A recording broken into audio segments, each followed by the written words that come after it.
Profile update करने के तरीके पर ट्यूटोरियल वीडियो में आपका स्वागत है। ये सुनिश्चित करने के लिए इन सरल चरणों का पालन करें कि आपकी प्रोफाइल अद्यतित है। लॉग इन करने के बाद शीर्ष दाईं ओर प्रोफाइल आइकन बटन पर क्लिक करें। प्रोफाइल देखने पर उस पर क्लिक करने के बाद आपको अपने प्रोफाइल पृष्ठ पर निर्देशित किया जाएगा।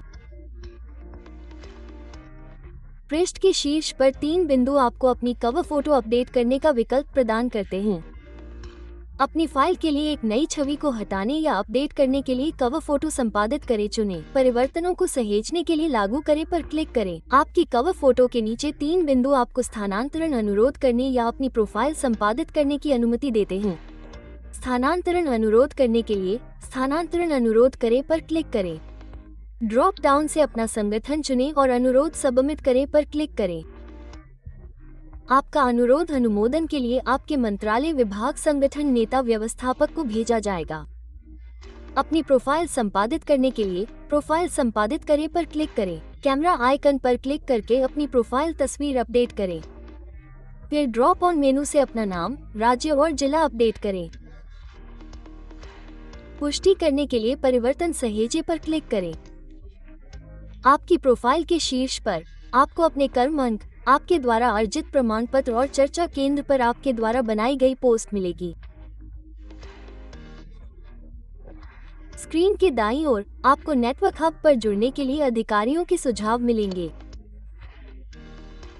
और उसके ठीक नीचे चर्चा हब पर अनुशंसित समुदायों की एक सूची है।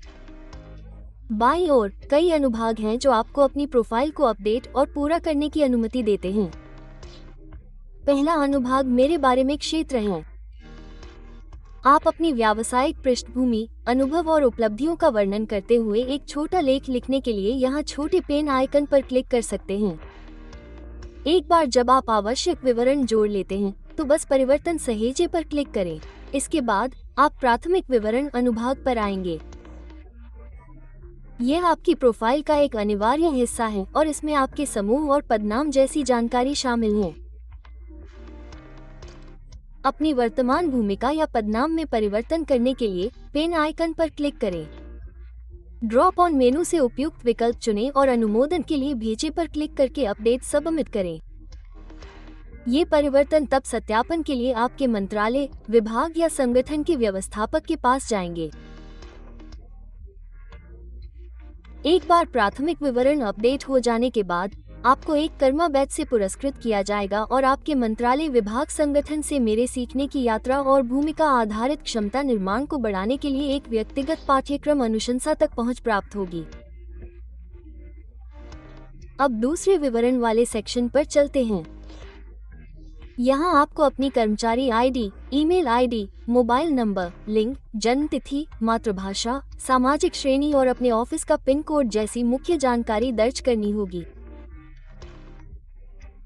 आप अपनी EHRMS आईडी या बाहरी सिस्टम आईडी, सेवानिवृत्ति की तारीख और आप किसी संगठित सेवा का हिस्सा हैं या नहीं जैसे वैकल्पिक फील्ड भी भर सकते हैं। विवरण दर्ज करने के बाद परिवर्तन सहेजे पर क्लिक करें। इसके बाद आप अपनी प्रोफाइल में अपना सेवा इतिहास जोड़ सकते हैं। इसके लिए सेवा इतिहास अनुभाग में प्लस आइकन पर क्लिक करें। एक फॉर्म खुलेगा जहां आप उस संगठन का चयन कर सकते हैं जहां आपने सेवा की है, अपना पदनाम, पद का राज्य और जिला, सेवा की अवधि और अपनी भूमिकाओं और जिम्मेदारियों का संक्षिप्त विवरण। यदि आप वर्तमान में उस भूमिका में सेवा कर रहे हैं तो आप चेक बॉक्स को भी चिन्हित कर सकते हैं। आप अन्य सेवा पोस्टिंग को कैप्चर करके भी इस प्रक्रिया को दोहरा सकते हैं। इसी तरह आप प्लस आइकन पर क्लिक करके अपनी शैक्षणिक योग्यता जोड़ सकते हैं। अपनी डिग्री और अध्ययन के क्षेत्र का चयन करें। ड्रॉप डाउन से अपना संस्थान चुनें। प्रारंभ और समाप्ति वर्ष दर्ज करें और जोड़े पर क्लिक करें। आप अधिक योग्यताओं को शामिल करने के लिए इसे दोहरा सकते हैं। अगला सेक्शन आपको अपनी उपलब्धियां जोड़ने की अनुमति देता है। प्लस आइकन पर क्लिक करें और उपलब्धि का शीर्षक, जारी करने वाले संगठन का नाम और जारी करने की तारीख दर्ज करें। आप एक सहायक दस्तावेज को अपडेट कर सकते हैं। यदि उपलब्ध हो तो एक URL प्रदान करें और एक संक्षिप्त विवरण दर्ज करें। विवरण पूरा करने के बाद जोड़े बटन पर क्लिक करें। इसी तरह और उपलब्धियां जोड़ी जा सकती हैं। बधाई हो, आपकी प्रोफाइल अब अपडेट हो गई है और अपने पेशेवर विकास को बढ़ाने के लिए आई गॉट कर्मयोगी प्लेटफॉर्म पर मौजूद अवसरों का अधिकतम लाभ उठाएं।